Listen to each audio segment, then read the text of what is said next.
Friends வணக்கம். Welcome back to my channel. எல்லோரும் எப்படி இருக்கீங்க?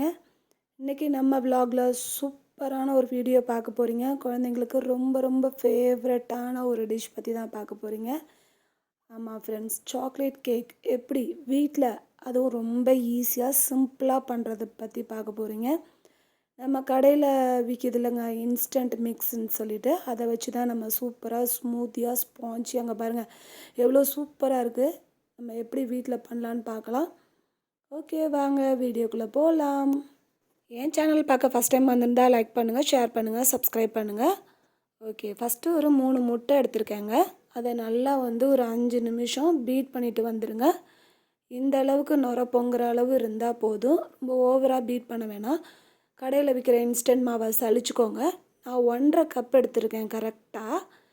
நீங்களும் இதே அளவு எடுத்தீங்கன்னா கரெக்டாக இந்த அளவு உங்களுக்கு ஸ்மூத்தாக சாஃப்டாக கிடைக்கும். நான் சாக்லேட் ஃப்ளேவர் வாங்கியிருக்கேன். வெனிலா ஃப்ளேவர் வாங்கியிருந்தால் கூட அதையும் இதே மாதிரி பண்ணலாம். 1/4 கப் ஆலிவ் ஆயில் எடுத்துக்கோங்க. வாசனை இல்லாத எண்ணெய் எடுத்துக்கோங்க. நான் 1/2 கப்பு பால் சேர்த்துருக்கேன். எந்த கப்பால் மாவு அளந்தோமோ அதே கப்பால் 1/2 கப்பு பால். 1/4 கப்பு பட்டர் நல்லா மெல்ட் பண்ணுங்கள். மெல்ட் பண்ணிவிட்டு எடுத்துக்கோங்க. அதை நல்லா இது மாதிரி பேட்டர் மாதிரி மிக்ஸ் பண்ணுங்கள்.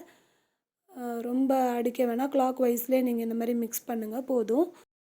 சுகர் மிக்ஸ் பண்ண வேணாம். ஆல்ரெடி சுகர் மிக்ஸ் பண்ணி தான் வச்சுருப்பாங்க. நீங்கள் பேக்கிங் பவுடர், பேக்கிங் சோடா எதுவுமே போட தேவையில்லைங்க. பட்டர் ஷீட் அந்த மாதிரி ரவுண்டாக கட் பண்ணிவிட்டு மேலேயும் பட்டர் அப்ளை பண்ணிக்கோங்க. அப்ளை பண்ணியிருந்த அந்த பேட்டர் அதில் ஊற்றிடுங்க. ஊற்றிட்டு நல்லா டேப் பண்ணிவிட்டு ஓவனை 5 நிமிஷம் ப்ரீ ஹீட் பண்ணிவிடுங்க. பண்ணிவிட்டு ஒரு 1/2 மணி நேரம் நீங்கள் வச்சா போதும். அதுக்கப்புறம் வெந்துருச்சான்னு எப்படி பார்க்குறதுனா, ஒரு டூத் பிக் எடுத்துகிட்டு அதை அந்த கேக்கில் உள்ளே டிப் பண்ணிவிட்டு வெளியில் எடுத்து பார்த்தீங்கன்னா அந்த ஸ்டிக்கில் ஒட்டாமல் இருக்கும். அப்படின்னா ரெடி ஆகிடுச்சின்னு அர்த்தம். ஒரு 10 நிமிஷம் ஆற விட்டுட்டு இந்த மாதிரி நீங்கள் எடுத்துகிட்டு பிளேட்டில் அப்படியே ட்ரான்ஸ்ஃபர் பண்ணிவிடுங்க. அவ்வளோதான், நம்ம சூப்பராக ரெடி ஆகிடுச்சி. இல்லை உங்களுக்கு பிடிச்ச மாதிரி நீங்கள் டெக்கரேஷன் பண்ணிட்டாலும் சரி. எங்கள் பாப்பாவுக்கு சாக்லேட்னால் ரொம்ப இஷ்டங்க.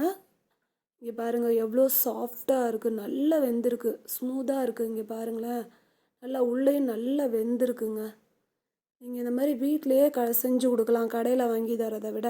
எங்கள் பாப்பாவுக்கு சாக்லேட் ஃப்ளேவர்னால் ரொம்ப பிடிக்கும். அதனால் நான் இந்த மாதிரி மில்க் காம்பவுண்ட் எடுத்திருக்கேன். அதை நல்லா 2 நிமிஷம் நல்லா மெல்ட் பண்ணிவிட்டு அதை இந்த மாதிரி ஒரு சின்னோண்டு பீஸை மட்டும் நான் கட் பண்ணி எடுத்துகிட்டு டெக்கரேஷன் பண்ணியிருக்கேன். எங்கள் பாப்பா ஸ்ப்ரிங்கிள் போட்டு அவங்க சாப்பிட்டுட்ருக்காங்க. என் வீடியோ பிடிச்சிருந்தா லைக் பண்ணுங்கள். நெக்ஸ்ட்டு வீடியோவில் பார்க்கலாம். Bye friends.